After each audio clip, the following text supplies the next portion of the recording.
My name is Eilish Angelini. I'm the principal of St. Hugh's, and it's my huge privilege to be able to present our speaker for tonight.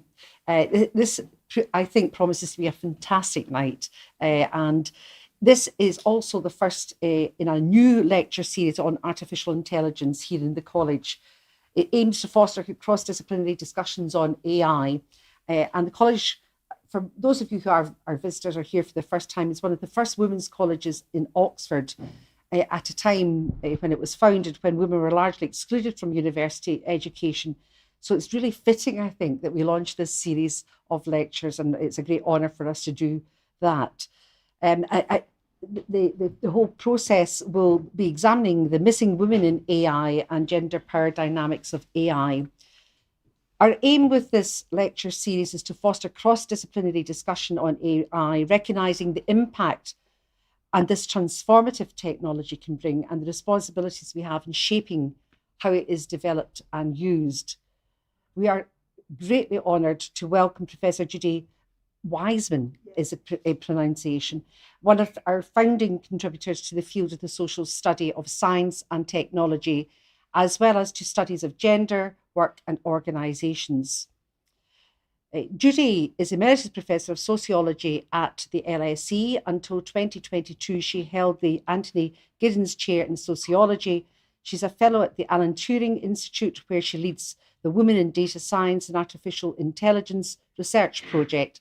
She's been a visiting professor at the Oxford Internet Institute and is a member of the AI 100 Standing Committee. Her CV is outstanding. It's absolutely glittering, but it would take up considerable time if I did so, but feel safe to say it's a great honour to have you here tonight and to educate us about this particular dimension. Can I also thank our wonderful fellow here, Nico Vertovec. Nico must be here somewhere. Yes, he's sitting. Oh, there you are. Hi, I go. I have to get my glasses checked. But thank you so much for setting this up as well, and his energy and the dynamic that he's bringing to this subject is something which is very exciting for us at St. Hugh's. I will now invite you, Judy, to address us. Thank you.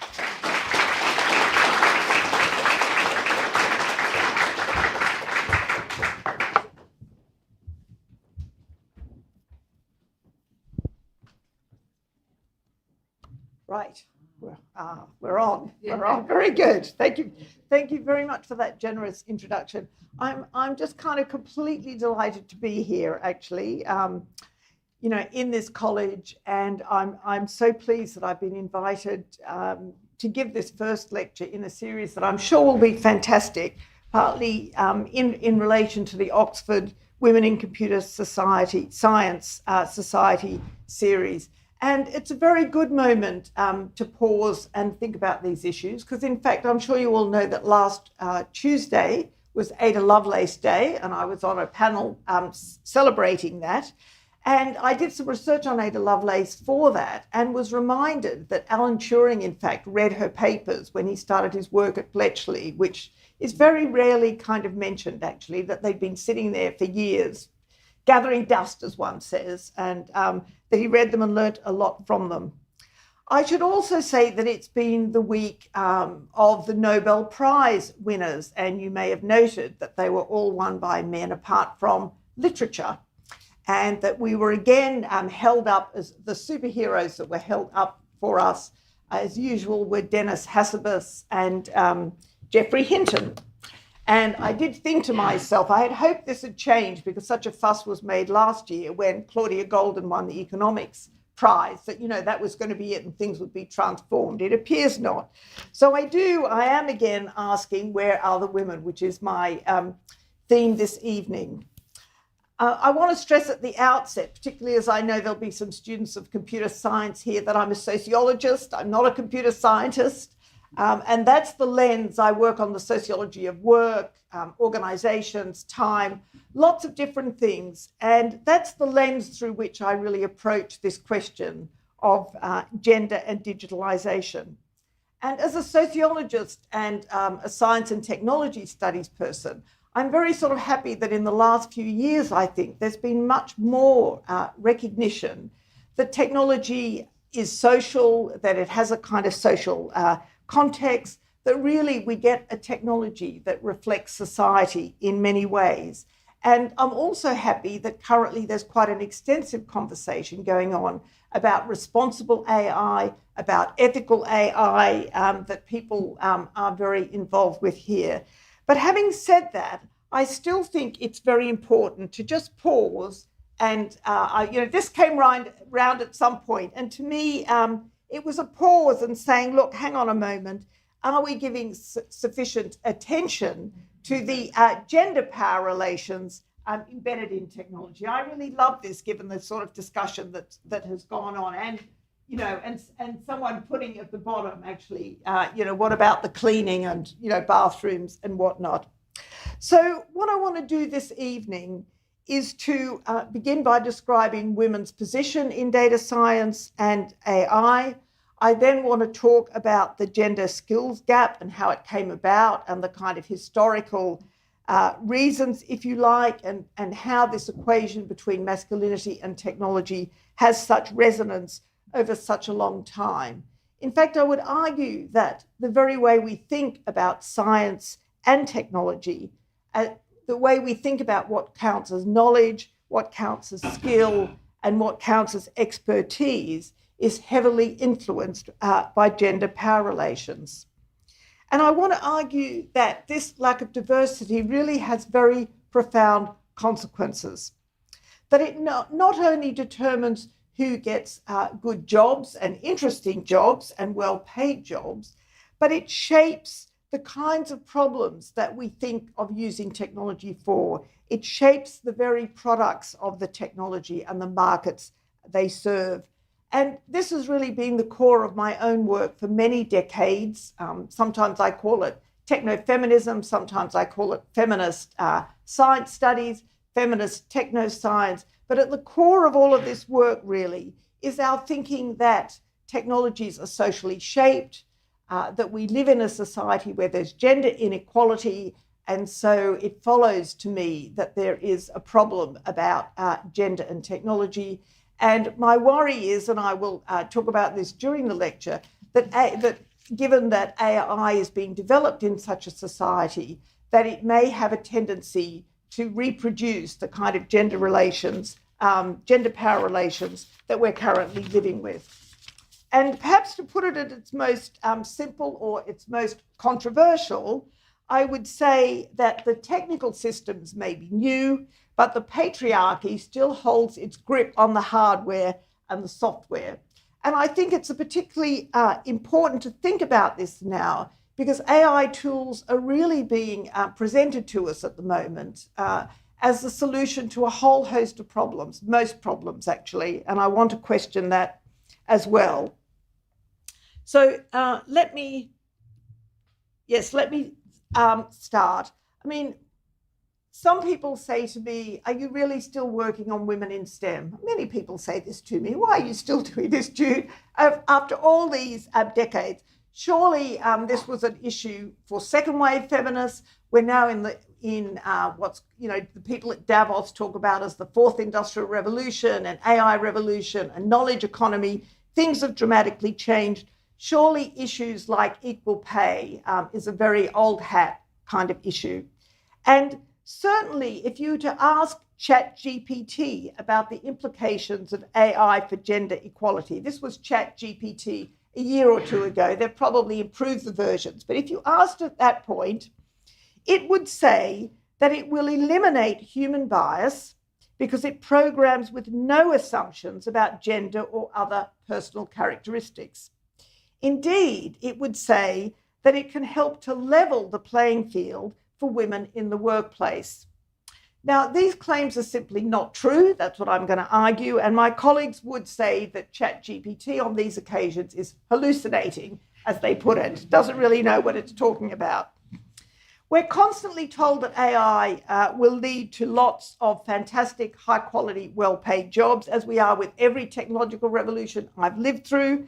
So when I got to the Alan Turing Institute 5 years ago, I thought, we'll do a very quick job and see how women are faring in these new industries in data science and AI. Disappointingly, we found that there was still a lot of kind of discrimination in these areas. And in fact, if you look at any of the kind of big five companies, the big tech companies, you really find that there's a minority of women in leadership positions. On the right, and I'm sorry it's so small, are figures from the leading world conferences on machine learning. And you'll see that actually, if you were to go to a machine learning conference, most of the people there, I mean, at this point, it was 88% of people giving papers were men. People often ask me for intersectional data, and I'm afraid there is very little data on this, but certainly the small amount we have shows that Black women are particularly underrepresented. And this is the case even though really millions and millions have been spent on diversity policies. And this is something we could talk about as well. But in Britain, in America, we've had decades of diversity programs, and yet we still have these figures. And once again, really, women are absent, virtually absent from the forefront of invention and innovation. So I want to go on and say a bit more about the cultural association between technical expertise and masculinity. But before I do that, I do want to note that so-called intelligent machines depend on a vast, invisible human labour force. Those who carry out skilled technological work, such as labelling data to feed algorithms, cleaning code, training machine learning tools, and moderating and transcribing content. And we rarely hear about these ghost workers, as they've been called in a recent book. They're often women, they're often in the global south, and they're underpaid, undervalued, and lacking labour laws. And actually, I do think it's very important to note this when we're thinking about women and AI. And I recently read this fantastic book by a Berkeley colleague called Ben Shostakovich called Behind the Startup. And he describes working in a startup of guys in San Francisco, and they were designing a kind of a platform that would sell things. And, you know, it's got the whole San Francisco kind of vibe and story about it. But what's very interesting, he ends up getting a job there, even though there's the whole ethical issue about being a sociologist and a worker, but he gets involved with the company. And he then finds that actually they are reliant on two other workforces, so that whereas they're all blokes in San Francisco, they have call centers in Las Vegas that were full, where women are doing the work. And they also turn out to have a whole workforce in the Philippines. And he goes out to visit them in the Philippines and finds basically mothers, young mothers, doing that work who are incredibly grateful for the work, even though it's very low paid. And he talks about, which is very moving in the book, that, I could go on with this anecdote for ages because I love this book, but, you know, he literally talks about the fact that they're all very grateful for this work, but he is very aware that basically what they're doing is kind of working on the system and making themselves redundant. So he knows that exactly what this subcontracting work is and is worried about those kinds of relations. So I think it's always very important to think about AI as not to just think about Silicon Valley, which is what I will talk about, where I've spent quite a lot of time, but to think about this as a very distributed labour force and that women enter at various points in this labour force. Okay, so I've lived through various technological revolutions, I can tell you. You know, my first one was actually when I was in Edinburgh as a young person, and it was the microelectronic revolution. And chips were being made in Scotland. And I remember going to a class with a chip and showing students what a chip was, believe it or not, in those days. And through all these revolutions, we're often told that the problem of the underrepresentation of women is a pipeline problem, that it will be eventually solved. Economists talk about this as a supply problem. Why don't women just lean in and take on these skills, and, you know, this problem will kind of disappear. And I think this really underplays the extent to which, you know, influential stereotypes still have a hold really on engineering and computing domains, and very much affects actually how young men and women, and I'm sure you're all very familiar with these issues, to what extent, you know, young women and men feel comfortable doing this kind of work, gaining these kinds of skills, and what used to be very much a sense that actually to be feminine was not to be good with kind of technical skills. Now, thankfully, there are now fantastic feminist historians who have written lots about the history of computing, and there are films like Hidden Figures, which I have to confess, before I saw it, I didn't know that African-American women had worked on the NASA project. And Hicks in particular, who's written a wonderful book on this, talks about how in the early days, and I'm sure many of you are very aware of this, and actually I have learned since being here 2 hours ago by opening the magazine that some of the women who went to Bletchley Park to do this work actually were at this college, which is amazing, actually. I sort of didn't know that.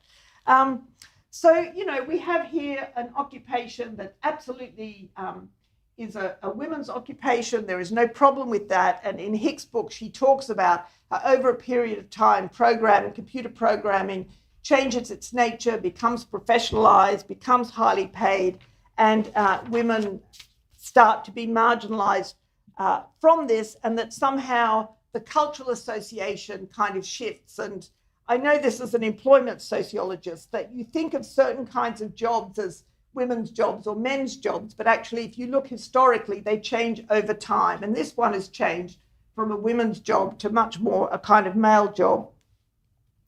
And I was particularly aware of this when I spent a year in Silicon Valley a few years ago, where I was interviewing people in the companies. And in fact, when I got there, which I think was about 5 years ago, I got to Stanford to spend a year in Silicon Valley. And various people came up to me and said, Jude, seems to be a bit of a gender problem in Silicon Valley. I said, really? It was at the time when there were very big cases going on about sex discrimination. I don't know if you remember that, but it was exactly at that point. And, there were big demonstrations at Google. Some of you may remember in 2018 about sexual misconduct. There's been lots of discussion since I was there about the workplace culture in Silicon Valley. And I have to say that I had watched the kind of, this sitcom Silicon Valley, where it's just kind of young guys in, what do you call it, hoodies, or I don't know, those outfits kind of thing. And I have to say that when I went to these companies, they literally looked like that. This is what amazed me. And the youth, I have to say, as well as the kind of masculinity, the youth was what, I just couldn't believe the average age at Facebook when I went there was 30, right? So it's just an incredibly young workforce. They really are there 24/7, eating the free prawns at lunch and going to the gym and using the ironing. And, it is set up as a campus to keep people completely locked into the kind of work. And I think these kind of workplace cultures are not particularly good for men, but let alone for women or anyone who's got caring responsibilities. And I must say that that these images and this culture, I think, are very important. And this is just a silly thing, but I have to say, when we were first looking for illustrations for our brochure, I had some of these illustrations on there. And in fact, it was my colleague, David Leslie, who runs the ethics group at Turing, who said to me, Jude, these are all blue. Have you noticed that all the images of AI are blue? It's a silly thing, but, these things kind of subliminally, I think, have kind of quite an effect. The final thing I want to say on this theme, in a way, is that I think this what's called a bro culture, often people talk about it as that, has really resulted in a severe underrepresentation of women in entrepreneurship. And what I've been working on just recently is venture capital and men and women in venture capital. And that may seem an odd thing to be working on, but I was just very, all of the discussion, in these years has been how much venture capital is going into OpenAI and these big companies. If you think about the big 5 companies, they all started with investment from venture capital. So I thought, well, it'd be quite interesting to just do a quick job, as one does, and have a look at this. And I have to say that even an old feminist like myself was just completely shocked by how bad it is. I have to say that both venture capital investors and startups that gain VC capital are incredibly male-dominated. This is just one figure. 93% of all startup funds raised in Europe went to all male founding teams, 93%. And why I care about this is because this is about innovation. This is about leading innovation. This is about the technologies that we're going to get. So I think it's important to kind of hone in on this and try and understand what's going on here. I don't want to sort of deliver much more bad news, but I just think I just need to lay out the facts before I kind of go on. I mean, I've always been interested in patents because I think patents are another great measure of innovation. And what's lovely for me now, having worked in this area for years, is that everywhere I go, there are great feminists working on things. And so I find the intellectual property office in the government. There's a terrific feminist who's doing a project on, women and men and patent records. And I know you'll think I'm making this up, but she tells me that female inventors only represent 8% of all GB patent applications at the moment. And that if you look at where those patent applications are, they're literally patents related to brassiers, clothing, footwear, cosmetics, furniture, and food. Hardly any in engineering. And this is kind of now. So I think I'm just making my case that there's a problem. I mean, there is an issue about to what extent patents are a good measure and but, I still think there's a problem. So I want to kind of move registers a bit now and think about how helpful feminist scholarship has been over the last few decades in trying to think about these problems. I wrote a couple of books some years ago where I was trying to think about the relationship between gender and technology. And these books summarize early feminist work on these issues. And, in these books, I talk about various currents of feminism, liberal feminism, socialist feminism, postmodern feminism, all of the ways we tried to think about previous waves of digitalization. And I would say that a common concern through all of this literature was to explain women's limited access to STEM careers and to very much take the focus, to not blame women for this problem, but to actually start looking at institutions. What's going on with these institutions? How can we reshape these institutions to be better places for people to work? Rather than asking, this is to quote Donna Haraway, who's a great feminist theorist of science studies, rather than asking how women can be more equitably treated within and by science, which is what we'd originally kind of thought about, the question became how Western science, a male, colonial, racist knowledge project, she doesn't mince her words, Donna Haraway, can possibly be used for emancipatory ends. So it was really turning the focus around, not looking at women as the problem, but saying, what is this Western science and how can we use it for good ends? And how can we really turn the spotlight on artifacts themselves? I mean, this is just a very crude summary of our thinking about this, but we were really sort of trying to shift the focus to think about how gender is embedded in technology itself. And the feminist work at this time coincided with the development within sociology, anthropology, a lot of disciplines, in what's known as the social studies of science and technology, or STS. Some of you may be familiar with that field and some of you mightn't. But really that I started working on this in the 80s, I have to say, and wrote a book with Donald Mackenzie called The Social Shaping of Technology.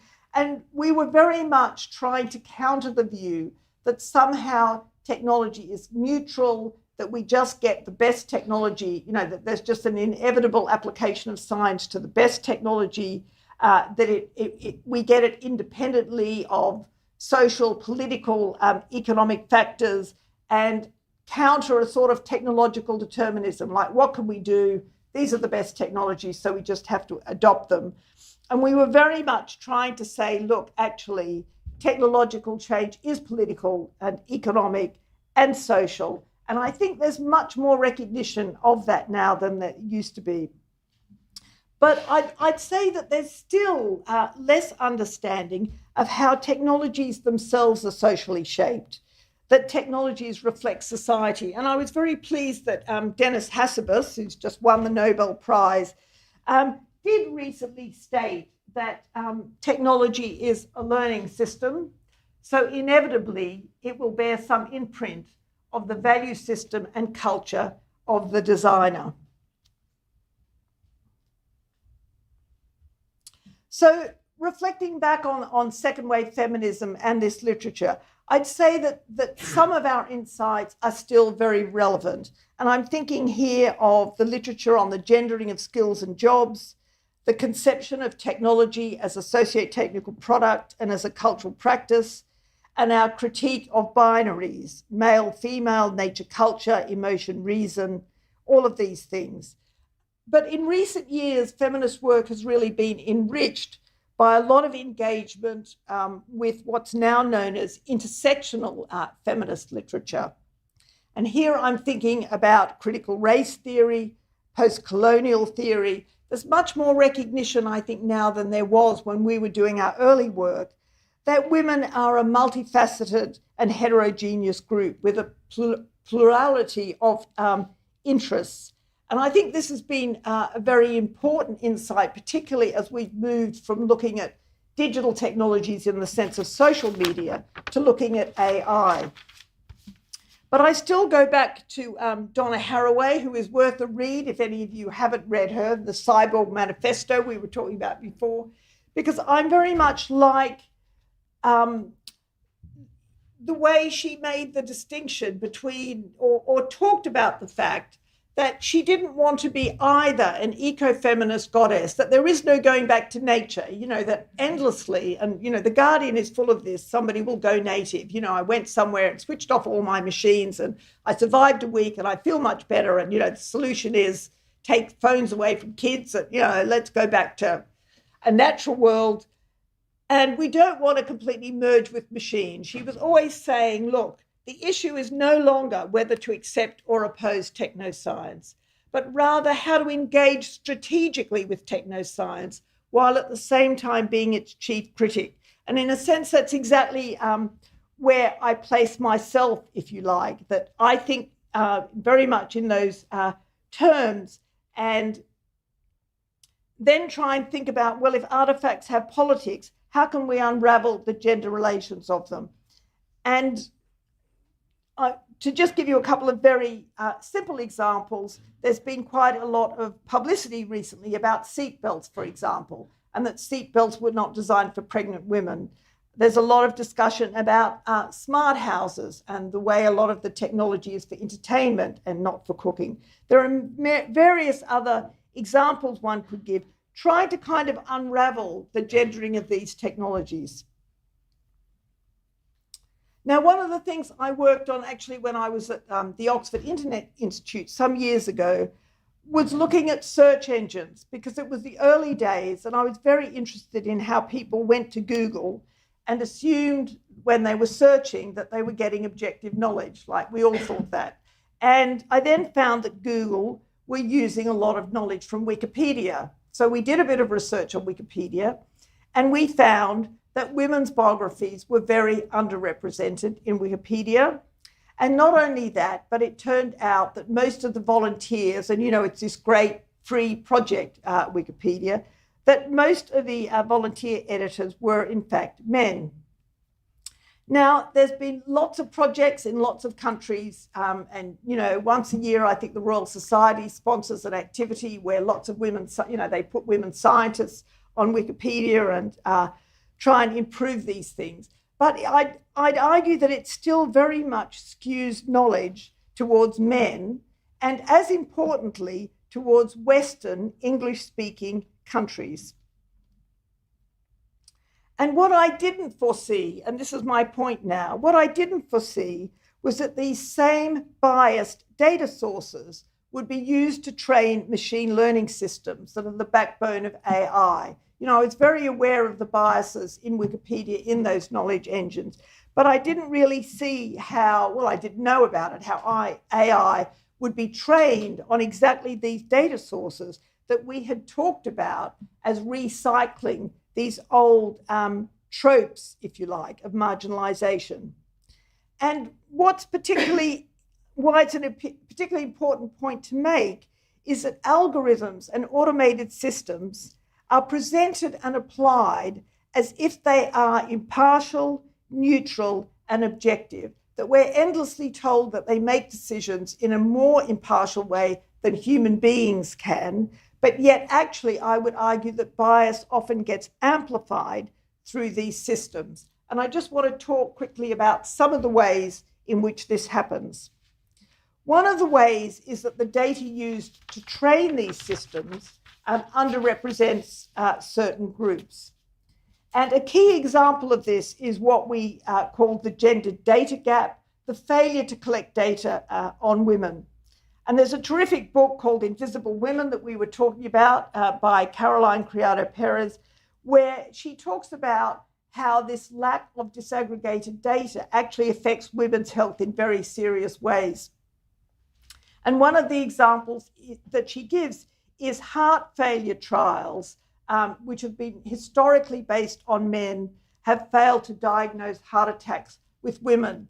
And I don't know if you noticed, but literally last week, there was a big report put out by some medical association talking about the fact that many, many women's heart attacks are misdiagnosed and not diagnosed, that heart attacks, which I didn't know, they said were the leading cause of death of women in Britain. I mean, I didn't know that. It's always been thought of as a male disease. And that this is about, how the symptoms are read, and that the trials have very much been trials on men. And as I say, she has many examples in this book, like the seatbelt one, but many, many other ones. I think another issue is that there's a big data gap, and particularly a gender data gap, for low and middle income countries. And there's a very good project called Data 2X, where they try and kind of collect this data. And I recently read that nearly half of African countries don't collect good disaggregated data. So there really is a very big gender gap. And when you have a gender gap, that is going to affect the systems that you can design. This is Fei Li, who's one of the leading AI people in the world, is at Stanford. And this is her little image of what happens if you have bias in, bias out. The other thing, which I'm sure some of you have read about as well, is that it's not only about the exclusion of data, but there's also the issue of increased visibility of some communities because of the availability of the data. And here I'm thinking about the surveillance of some poorer communities in police databases, credit cards. There's quite a lot of conversation about that as well, that it's, on the one hand, you want everyone to be included. On the other hand, you worry that some groups of people don't want to be included for very good reason. So it's a very complicated issue. And, some of these examples have been gaining a lot of headlines recently. I just wanted to put a few up for you to have a look at. There was the one about Amazon having a recruitment tool that favored men for technical jobs, that, it decided that the ideal candidate was a man of a particular kind. There was the credit card one that gave men higher credit than women, and, passport checkers that are biased in various ways. There's loads and loads of examples of these sort, actually. And my point here really is that technological systems are only as good as the engineers and computer scientists who build them, and some of you here will be building them, and that's a wonderful thing, and the quality of data that is fed into them, that both those things are very important. And this brings me to my final point, really, which is that we need to pause for a moment and consider why the issue of the day is even about AI. What is the problem that AI is supposed to be the solution to? And what sorts of work do we want automated? This slide is of the head of all of the big tech companies meeting with Biden. I don't know if you remember reading about this. Our own Nick Clegg is in here. And I just put it up there because it doesn't seem to me to represent, be very representative of society, and yet this is precisely the people who are making decisions about these things. And I just want to illustrate this finally, excuse me, in terms of care work, because I go to a lot of conferences on care work. There's quite a discussion about how to automate care work. And I'm kind of interested in this because, as I said to you, one of the many things I work on is time pressure. I've written a book called Pressed for Time. And I was partly inspired to do that because when I was in Silicon Valley, watching people and talking to people designing things, what came up again and again as a selling point was that these technologies would save time. These were all time-saving technologies. I call it an ideology of optimization, that we'll be able to get mundane tasks automated so we can spend our time on better things. And I think this kind of mindset really infuses the current project to automate care work, and not only to automate the sort of heavy lifting work, but actually the work of companionship and loneliness, which is very time consuming. And, you know, tech guys like Mustafa Suleyman, who is currently the CEO of Microsoft AI, you know, if you listen to him talking about the things that they're designing now, he really does talk about AI assistants as interacting with people as being the equivalent of sentient human intelligence. He happily predicts the day when we will be able to have robots in caring roles doing this kind of interaction and communication. And so we'll be able to save a lot of labor. And there is, of course, a shortage of care workers everywhere. And when I'm at these conferences, I unpopularly say, as a labor sociologist, that actually care work is very skilled work. It's work on the whole that women do, that women are rarely involved in designing the kinds of technologies that are being introduced. And actually, if care workers were paid the same as the young men who come out of computer science in Stanford, then this shortage of the labor would disappear very quickly. Okay, so just to conclude now, because I do want to leave, I'll leave lots of time then for questions and discussion. What I've tried to do in this talk is to examine the gender relations of digitalisation with a focus on AI. I've argued that technologies are always fundamentally socio-technical, that they're shaped by the minds, hands, and cultures of people who design them, and therefore that they reflect history, context, choices, and values. And I've also said that we need to think about how gender is embedded in technology. And adopting such a techno-feminist perspective, I've suggested that the dominance of men working in and designing AI is deeply interconnected with a feedback loop which increasingly identifies gender biases in AI. And I think that these social biases get inscribed in the software, and that it's important not to treat these things as a bug, not to think that there's an easy technical solution. And we could talk about this, that I know that there are conferences of very well-meaning, fantastic machine learning people who are trying to solve this problem through better algorithms, through better technical solutions. And it seems to me that the problem is much more structural than that. I think that these new technologies of AI are throwing up a lot of new challenges and new social justice issues. But I also think that some of our older discussion about the power relations in gender are still very relevant. If technology is both a reflection and crystallization of society, then it really matters who's in the room, and perhaps it's just as important who's absent, Who is not there? Who's not being able to engage in the way in which these technologies are being developed? Technologies are designed to solve problems, and increasingly real-world societal questions are primarily posed as if they're computational problems with a technical solution. I think it's a good point in which to say that if you hang out a lot in Silicon Valley, this is the dominant ideology, that social problems can be solved with technology. And there is a great belief in this, that when you talk to people, it's like, we're going to do wonderful things, we're going to do good, we're going to solve all of the problems. And it seems to me that even the way that the tools select and pose problems are anything but gender neutral.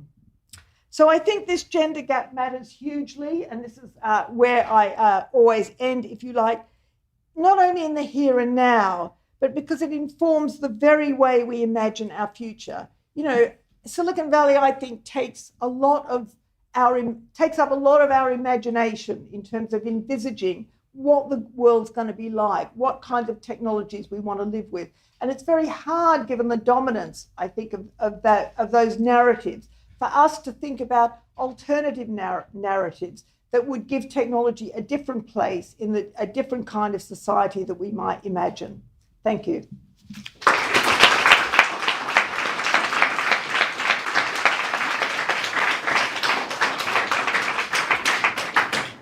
I've left time for questions. I'm very happy for questions and contributions. I would love that.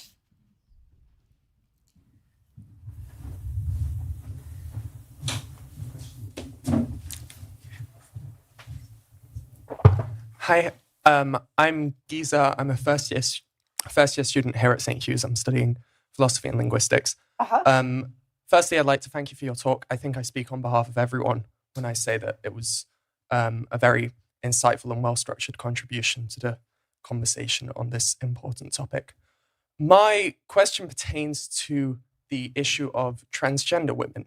I think I'm sure you're aware that transgender women are massively overrepresented in the field of technology. In certain fields, for instance, AI and game development, certain studies have found that transgender women outnumber cisgender women working within programming. However, in other industries, particularly, for instance, the construction industry or manual labor jobs, the likelihood of a transgender woman going into that job is broadly equivalent to that of a cisgender woman entering the industry. What do you think accounts for this difference in technology as opposed to other sectors when it comes to the prevalence of transgender women? Thank you. I mean, honestly, I'd love to know what you think about that. I haven't really thought about it. I mean, I have to say, I was recently in Australia and I was very struck that there were lots of women in hard hats on building sites, which you don't see much here. And I just thought, oh, gosh, obviously some of these programs have kind of worked. I would have thought building sites are a much harder environment, and that clearly there's more space for women in work that you can do at home. And, you know, some of this work knowledge work, as we call it, knowledge work in general, intellectual labor, whatever you want to call it, white collar work. I mean, much more of it can be invisible and done in a way that people can't see. So that would be my thought, but I can't say I've researched the question. So have you got, I don't know the research you're talking about, actually.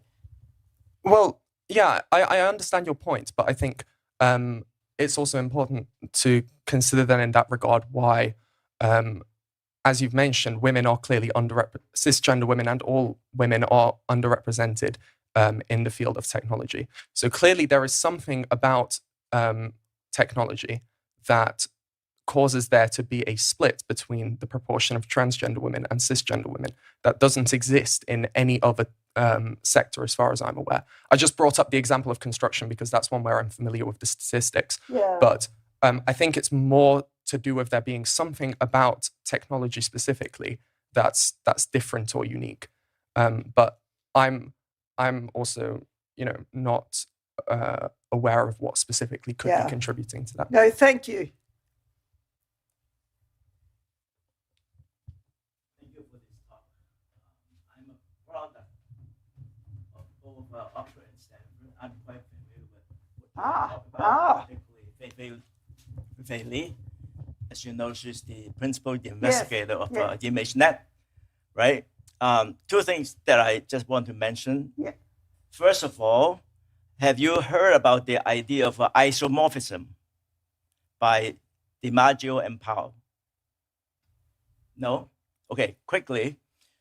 The kind of people who are running the Google, the big tech companies, a very common thread is that they all went to the same kind of universities. Yeah. Whether it's Stanford, very few Oxford, by the way, and then of course MIT. Anyway, the idea of isomorphism has to do with three things. One is didactic, how they are taught. Most of them are taught with case studies. Normative, right? What should be. And then last one is mimetic. They copy each other. So as a result, it's not surprising that the stock market is dominated by 5 to 7 companies. We call that Magnificent Seven.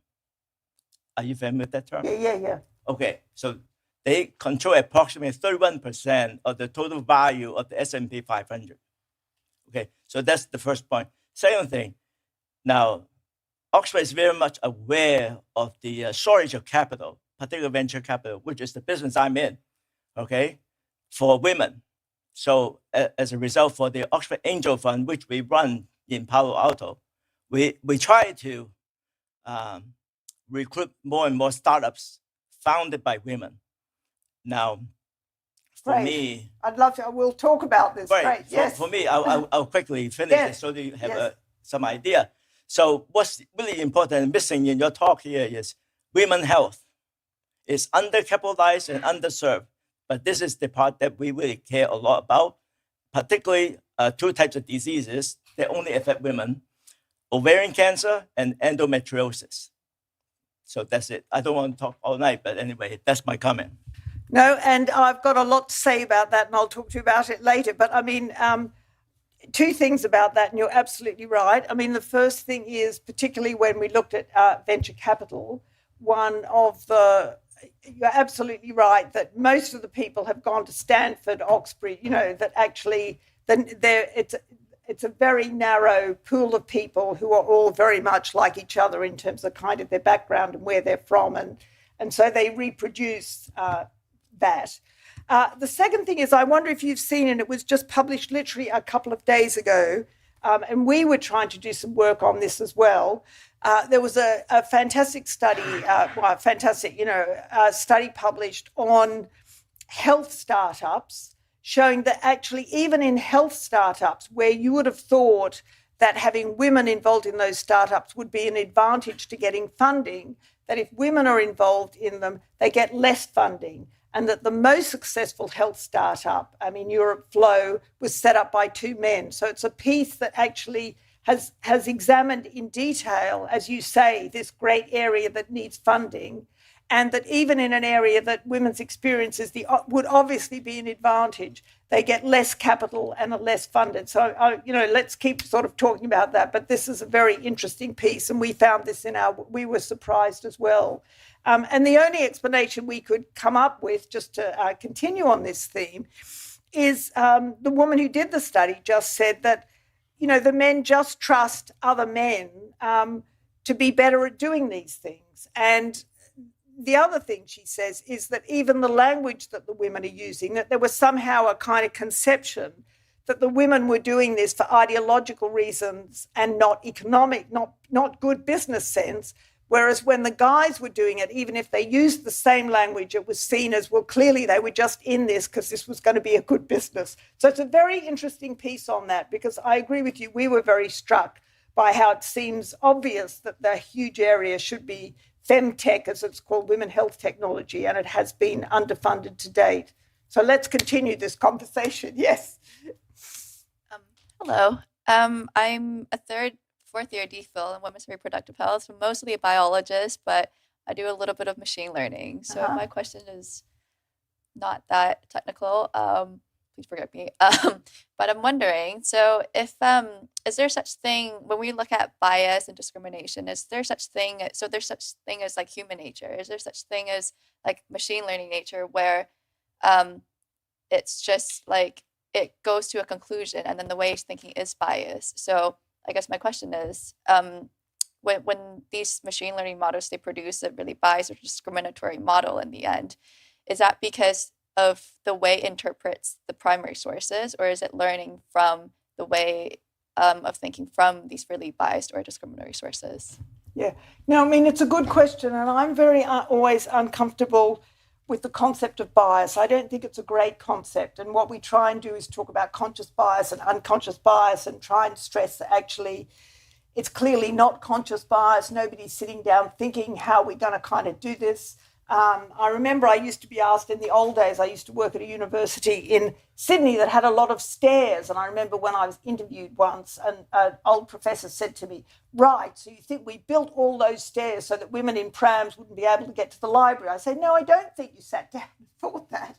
I just thought actually until people came, soldiers came back from Vietnam wounded in wheelchairs, you didn't do anything about putting ramps in. That was my point, So, I mean, it's not at all, as I said, there's lots of well-meaning people in machine learning who are trying to think of technical solutions to these problems.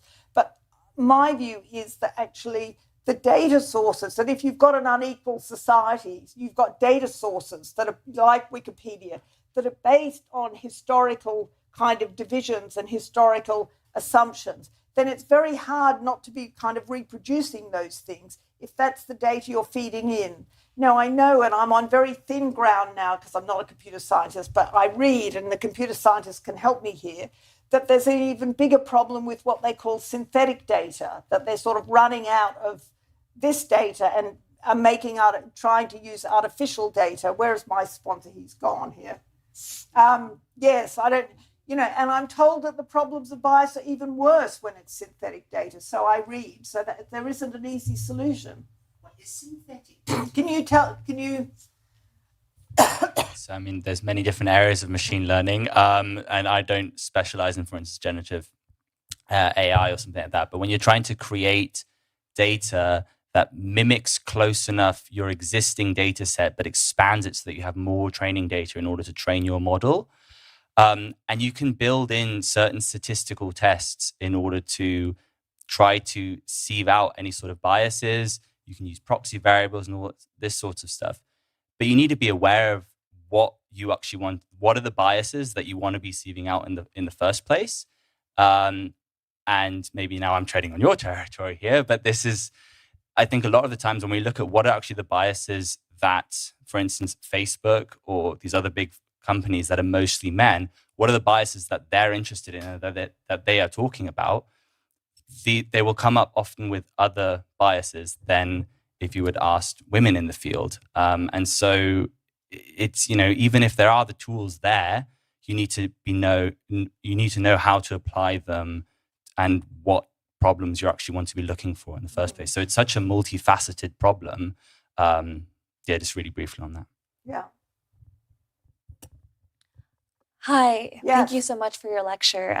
My name is Kat, and I'm a first-year DPhil here at the Oxford Internet Institute. And I'm really curious to hear your thoughts on how feminist technoscience straddles this really delicate balance between, including different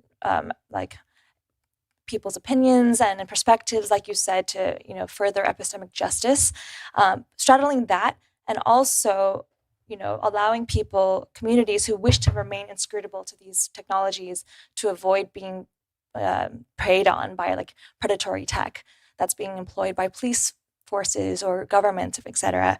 That is really harmful for Black and Brown communities, for example, in America. How do you kind of balance that? That's a hell of a question, actually. That's a great question, and I don't have an easy answer to that. I mean, I guess what I would say more generally, if I can just sort of answer it slightly tangentially, is that I am worried about automated systems being used on their own and replacing people. And for example, I have this ongoing conversation with a guy called Richard Susskind, about how we can replace judges with automated systems, because there's a huge backlog, and so let's just automate these systems. People just want to have a justice, and let's sort of do this. And what's always, I'm caricaturing this. I'm taking but there's always this business about judges after lunch don't make good decisions, because they've had they've had a bit of wine at lunch and da da da. And I always joke with him and say, well, one solution rather than automating this work would be to stop having long lunches with wine. That would be one way of dealing with this. But the other thing, more seriously, is that I think these systems are wonderful tools. I don't want to leave you at all with the impression that I don't think wonderful things are going to come out of AI. Absolutely, they will. But in my ideal world, what you'd have is judges with discretion and, having access to all this fantastic new knowledge that ChatGPT and all these technologies will produce, so that we don't have this notion that it's either an automated system or a human decision, but it's augmented, that we're always using these technologies. So, one of the projects at Turing is very much trying to use AI to improve the access of British citizens to welfare payments. Lots of people don't get their welfare payments. It's not. So, the issue would be how you kind of use these things for the good, rather than to be used to find people who are claimants and shouldn't be claiming, or they're all political decisions that we have to make as human beings. Actually, that's the only way I can answer your question. There isn't a technical answer to that question, certainly. I think there was a question over here earlier. Hi, my name is Morgan. I'm a visiting student at Oxford from Swarthmore College in the US. And I do HCI research, like human-computer interaction research. Sorry, I couldn't hear the last I do bit. human-computer interaction research at my home institution, Swarthmore College in the US. Uh-huh. And my research is focused with restorative justice activists and police surveillance. So I found the part about police surveillance really interesting. But basically my question is more human-computer interaction related. So how do you kind of think about human-computer interaction in terms of feminist technoscience?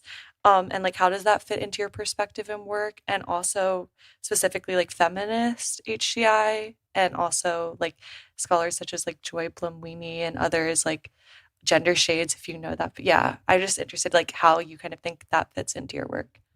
Well, it fits in a lot, because a lot of the examples I've been using, one of the wonderful things, again, that's very different to 30 years ago, is that a lot of the critiques of these automated systems have come out of feminist groups. And, as I'm sure there's various institutes around the world that Joy and various people have set up.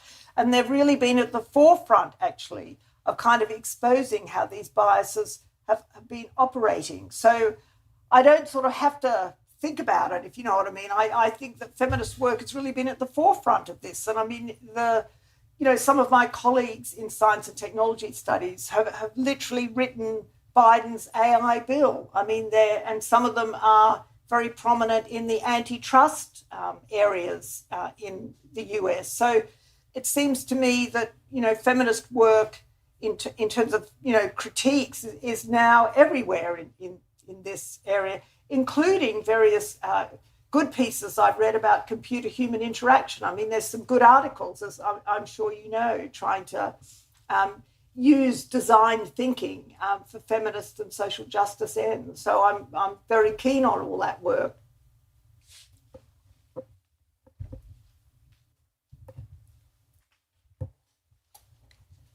Yeah, thank you for everything you've said. I think it's really interesting, and there's a lot of things that I didn't even know about that you brought up.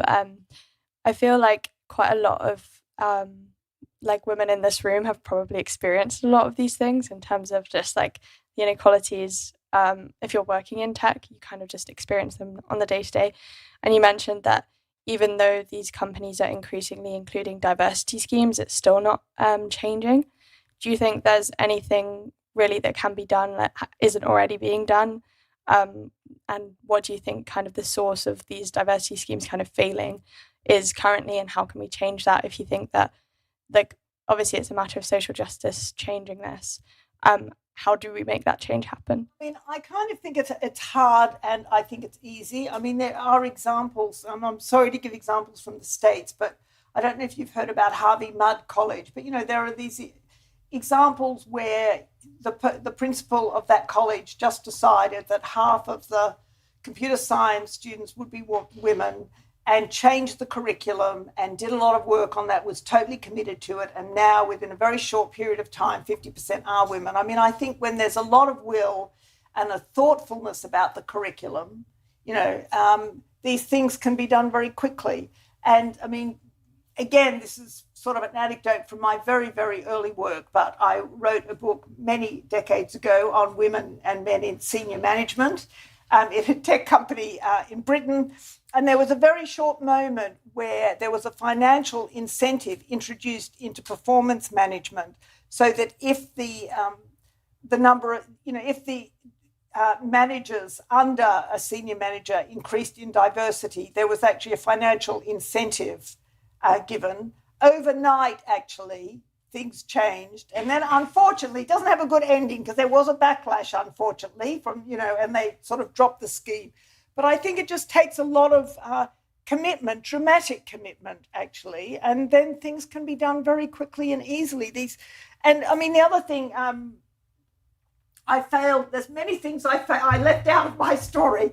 I mean, one of the other things, of course, I left out of my story is, it's so culturally specific, this kind of Anglo business about women and maths and technology. And, when you go to India or the Philippines or a lot of, Arabic country, there's a lot of cultures in which there is no problem about this. And in China, I'm told that girls and boys both study maths, that there isn't a problem about femininity and being good at maths, that they think this is a sort of weird problem that we have in these countries. So, I mean, they're very culturally specific, these things. So again, you would have thought that you could shift these things quite quickly. And there are different problems in different countries. I mean, I met a delegation, at the Turing Institute. I was sent out to meet a delegation of Malaysian women computer scientists who turned up with a few male computer scientists. And they said to me, we don't have any problem at university. We have exactly the same number of women as men go through computer science.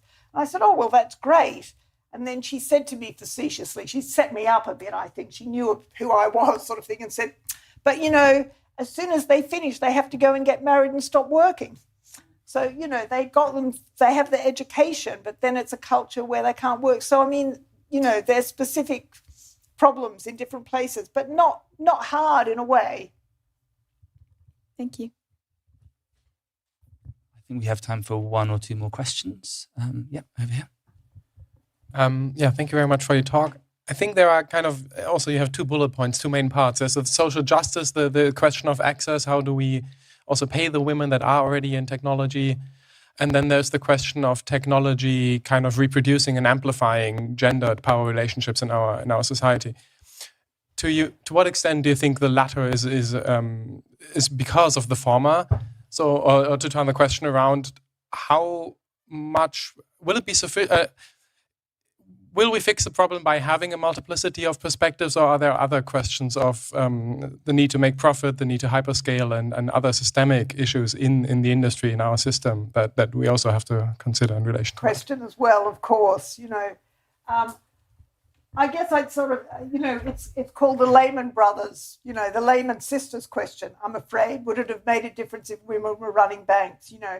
I kind of think two things about that. I think that having really a completely changed labour market would make a huge difference, actually. And by that, I mean that it wouldn't be a gender-divided labour market, and we would revalue work. And one of the things, if I could just put in a little pitch for our Australian Labor government, I mean, one of the things they've been doing is revaluing care work. I mean, they haven't been revaluing it as computer science work, but have absolutely taken up the cudgels about why is women's work, care work, so underpaid, and tried to kind of raise that pay. I think if we valued different kinds of work differently and they weren't associated with gender, then that would be a very different world.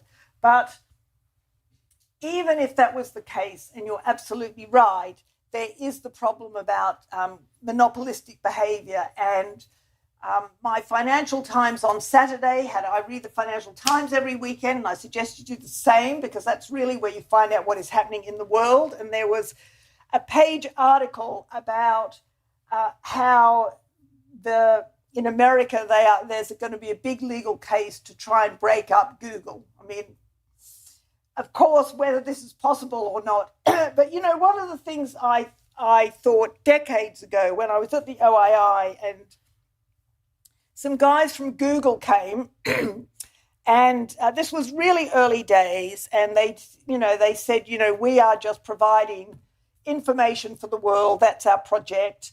And I said, could I have a little gender breakdown of the labour force? Absolutely not. Totally, I was like, no, you can't know anything about us. And I mean, we have got a problem with these huge monopolistic countries that are companies that are so powerful. And I don't know, some people think that, antitrust is the main thing to kind of break them up. I also think that we could have had search engines that were European. Why did we all go with this Google search engine when we know it's kind of centered on American knowledge, and, then it's a kind of cultural imperialism? And, why didn't we think years ago that Europe should have its own search engine? So I think the state can play a very big role as well. But no, I agree with you. We need a lot more than that. Yeah. Thank you so much. I think, given the time, maybe we can thank the speaker one more time, because this has been incredibly insightful.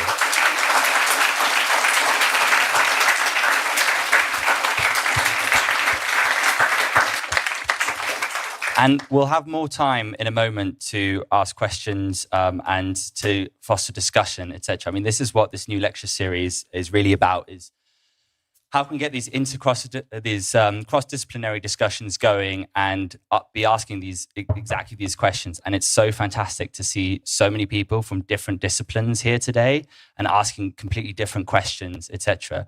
Of course, today was organised together with the Oxford Women in Computer Science Society. They've also been organising lots more talks that have been going throughout, that will be going throughout Michaelmas term. Some, I'm sure, on similar topics like this, but going much beyond that. So I'm going to hand over to them briefly. And then after that, we're going to have the opportunity to have a glass of bubbly and continue the discussions. Thank you.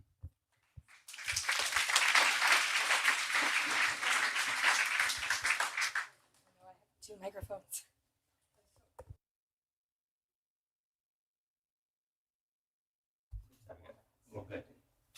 Hi, I'm Ali. I'm the president of Women in Computer Science this year.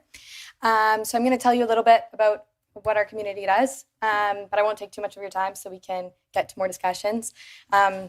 So the two kind of main goals and focuses of our group are, one, to kind of build a community where people feel supported. And we also want to support not just women, but other gender minorities that exist. And the other is to kind of have some networking and build opportunities to have more confidence within women in computer science and gender minorities. So to do this, we have a lot of different opportunities.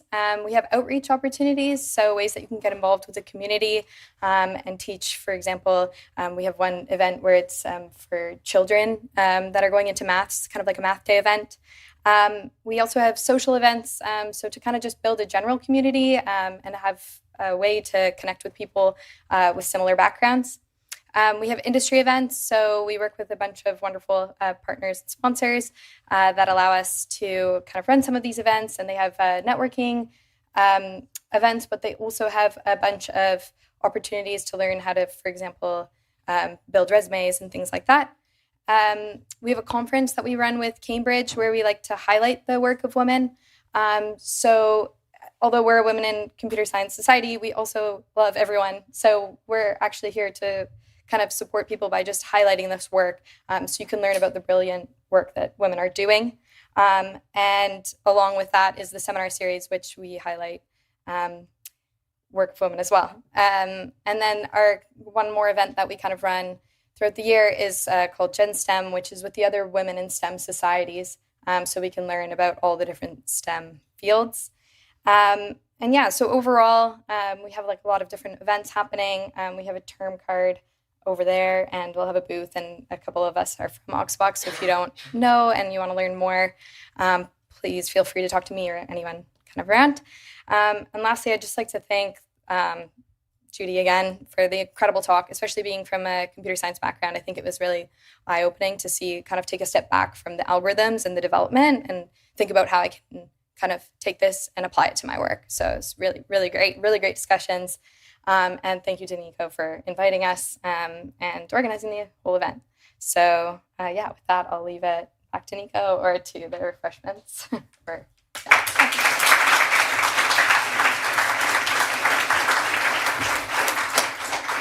I'm standing between you and a drink, so I'm not going to say anything other than to say, as a lawyer, it was Shakespeare who once said, "Let's kill all the lawyers," and it does look like AI will actually bring about that ambition laterally. So this is when I'm retiring. And thank you so much, Judy. It was absolutely inspiring and so interesting as well. I'm currently looking at the safety of women in public in context of a public inquiry. And technology and AI are what we're looking to. What concerns me is, of course, is the potential, which was identified quite rightly, for abuse of that very technology that's designed to try and create safety. So there is no easy solutions in life. I think that's what we learned. But thank you so much, all of you tonight, and particularly to you, Nico, for allowing this to take place here tonight. For those of you who are not joining us for dinner, safe home as well. Thank you very much for coming.